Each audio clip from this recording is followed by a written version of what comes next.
Puji Tuhan adik-adik, apa kabarnya semuanya? Tante Lance berharap semuanya dalam keadaan sehat, kuat, dan diberkati Tuhan. Haleluya. Kita patut bersyukur kepada Tuhan pada siang hari ini oleh berkat anugerah Tuhan. Adik-adik, kita semua bisa beribadah kepada Tuhan dan kita juga bisa mendengarkan firman Tuhan.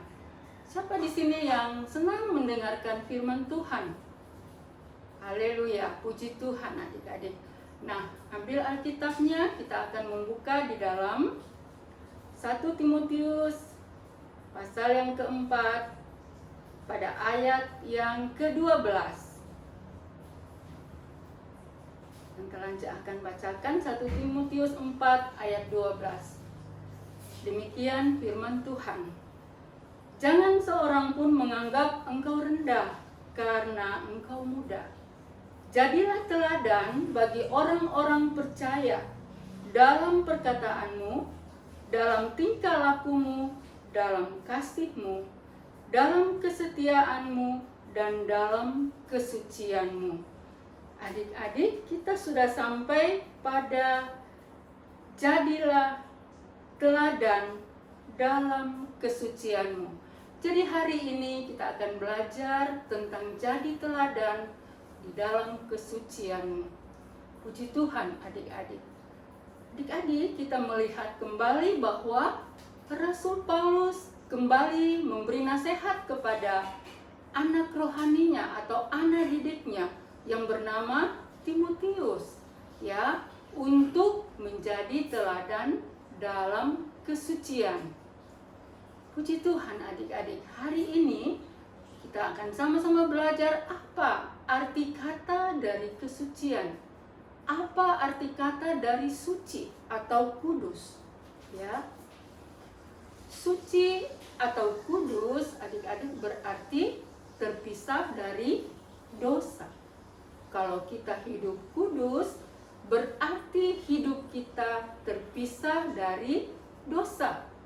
Kalau kita hidup suci, berarti kita terpisah dari hal-hal yang tidak berkenan kepada Tuhan. Hidup kita tidak bercela, hidup kita tidak bercacat, tetapi sempurna, ya. Nah, dosa itu adalah pelanggaran terhadap perintah-perintah Tuhan. Adik-adik, karena dosa, ya, Adam dan Hawa harus terpisah dari Tuhan. Karena mereka melanggar perintah Tuhan. Karena dosa mereka harus jauh dari Tuhan. Ya, karena dosa manusia menjadi tidak kudus. Amin. Karena dosa manusia tidak menjadi kudus.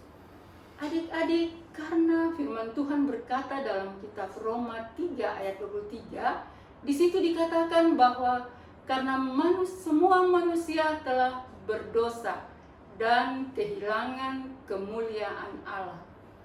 Oleh sebab itu, Tuhan Yesus mau datang, ya adik-adik, Tuhan Yesus mau datang ke dalam dunia ini untuk menghapus dosa kita.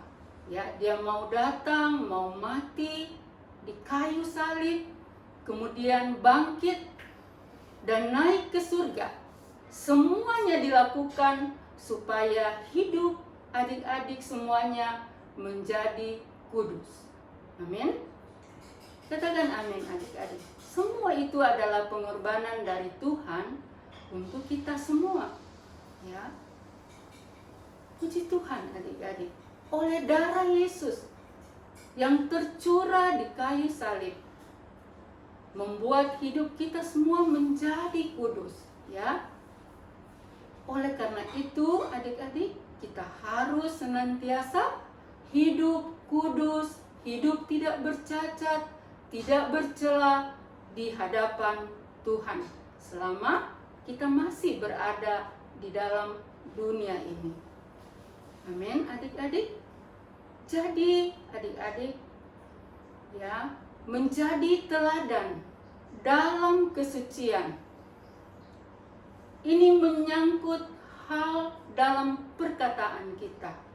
Ya, menyangkut juga dalam perkataan kita. Ya, jadi adik-adik, Tante Lance mau katakan bahwa adik-adik harus berkata-kata yang kudus, ya. Berkata-kata yang suci. Ya, jangan berkata-kata kotor atau perkataan kotor yang keluar dari mulut kita. Ya, perkataan yang najis, ya. Perkataan yang membuat tidak berkenan kepada Tuhan, ya. Makian misalnya adik-adik tidak boleh keluar dari mulut kita dalam setiap perkataan kita. Karena apa? Karena firman Tuhan melarang kita. Kalau kita membuka di dalam kitab Efesus 4 ayat yang ke-29, Efesus 4 ayat 29 dikatakan, janganlah ada perkataan kotor keluar dari mulutmu, tetapi pakailah perkataan yang baik untuk membangun di mana perlu, supaya mereka yang mendengarnya beroleh kasih karunia. Firman Tuhan berkata dalam Efesus 4 ayat 29, janganlah ada perkataan kotor yang keluar dari mulutmu. Adik-adik, di sini firman Tuhan melarang kita, janganlah. Berarti apa adik-adik? Tidak boleh mengeluarkan kata-kata kotor dari mulut kita, ya. Kalau misalnya adik-adik melihat, ya, teman-teman kita, ya, atau orang-orang yang ada di sekeliling kita, kalau berkata kotor, adik-adik harus melarang mereka dan berkata bahwa itu tidak baik, ya, tidak boleh keluar dari mulut kita. Karena firman Tuhan berkata, pakailah perkataan yang baik untuk apa? Untuk membangun seseorang, memberi semangat kepada teman kita, ya. Memberkati, kata-kata yang memberkati teman kita. Kata-kata yang keluar dari mulut adik-adik harus kata-kata yang membawa berkat bagi orang lain. Amin. Nah, ketika adik-adik juga melihat bahwa ada teman-teman barangkali yang kurang pintar misalnya, ya, adik-adik harus mendorong, memberi semangat, mengajak supaya lebih banyak belajar misalnya, supaya menjadi anak-anak yang pintar, sehingga orang dapat memuji adik-adik adalah anak-anak yang baik, ya, anak-anak yang mau memberkati orang lain. Puji Tuhan adik-adik. Jadi adik-adik harus ingat, ya, bahwa setiap perkataan kotor atau perkataan yang sia-sia itu harus dipertanggungjawabkan. Setiap kata kita yang keluar yang kurang baik, kita akan mempertanggungjawabkan di kemudian hari. Di dalam Matius adik-adik dikatakan, Matius pasal 12 ayat yang ke-36. Ayo adik-adik mengambil Alkitabnya, membuka di dalam kitab Matius 12 ayat 36. Tetapi aku berkata kepadamu, setiap kata-kata sia-sia yang diucapkan orang harus dipertanggungjawabkannya pada hari penghakiman. Nah, adik-adik, karena itu firman Tuhan ingatkan kita semua, adik-adik ketika berkata-kata tidak boleh sembarangan. Berkata-kata itu harus berhati-hati, ya, harus memakai satu perkataan yang baik. Amin. Kata-kata kita harus menjadi teladan bagi orang lain, membangun orang lain, memberi semangat kepada orang lain. Ya, kenapa adik-adik? Karena pada hari penghakiman nanti adik-adik harus memberi bertanggung jawab. Ya, jadi kita harus lebih berhati-hati di dalam berkata-kata. Tetapi Tante Lance sangat percaya kalau adik-adik semuanya ya memakai kata-kata yang baik, yang kudus, yang suci, ya, yang berkenan kepada Tuhan, maka adik-adik kita semua akan masuk surga, ya. Tante Lance mau tanya, siapa yang mau masuk surga di sini? Semuanya pasti mau masuk surga. Karena itu adik-adik kita harus senantiasa hidup di dalam kekudusan. Kita harus hidup kudus supaya kita dapat meraih janji-janji Tuhan. Nah, ayat yang terakhir kita buka di dalam kitab Ibrani 12 ayat ke-14. Ibrani 12 ayat yang ke-14. Demikian firman Tuhan. Berusahalah hidup damai dengan semua orang dan kejarlah kekudusan.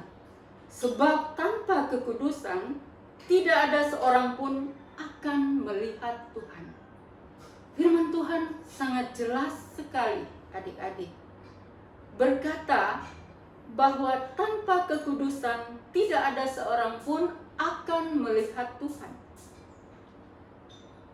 Dikatakan bahwa berusahalah hidup damai. Hidup damai itu berarti kita tidak suka bertengkar.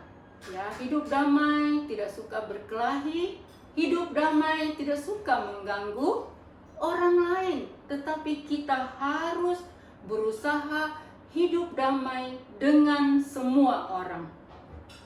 Dan firman Tuhan berkata, kejarlah kekudusan. Adik-adik, kita harus mengejar kekudusan itu, ya. Meraih, memperoleh kekudusan dalam hidup kita. Ini adalah merupakan suatu usaha kita untuk hidup kudus, ya. Dikatakan kejarlah. Jadi kita harus berusaha untuk hidup di dalam kekudusan. Kenapa? Karena firman Tuhan berkata, tanpa kekudusan tidak ada seorang pun melihat Tuhan. Jadi adik-adik harus berusaha hidup kudus supaya dapat melihat Tuhan atau bertemu dengan Tuhan di kemudian hari. Amin, adik-adik. Jadi firman Tuhan mengajarkan kita, marilah kita menjadi teladan di dalam kesucian kita, di dalam kekudusan hidup kita, supaya kita dapat memperoleh kehidupan yang kekal itu akan menjadi bagian adik-adik, menjadi bagian Tante Lance, dan menjadi bagian kita semua di dalam satu kehidupan yang kekal. Puji Tuhan adik-adik, demikian firman Tuhan pada hari ini. Dan Tante Lance akan berdoa buat adik-adik yang ada di rumah. Mari kita tundukkan kepala dan kita berdoa. Terima kasih Tuhan Yesus. Hamba menyerahkan anak-anak kami, guru-guru sekolah minggu, dan seluruh anak-anak yang mengikuti acara pada siang hari ini. Tuhan, hamba berdoa, Tuhan memberkati mereka dengan berlimpah-limpah. Biarlah firman yang sudah didengar akan menjadi rema dalam kehidupan anak-anak-Mu. Terima kasih Tuhan, biarlah mereka menjadi teladan di dalam kesucian mereka, di dalam kekudusan mereka Tuhan. Mereka hidup kudus, tidak bercacat di hadapan Tuhan. Terima kasih Bapa, biarlah mereka menjadi berkat bagi banyak orang. Terima kasih Tuhan, berkatilah dan berikanlah kecerdasan, kepintaran, dan masa depan yang terbaik, masa depan yang penuh pengharapan.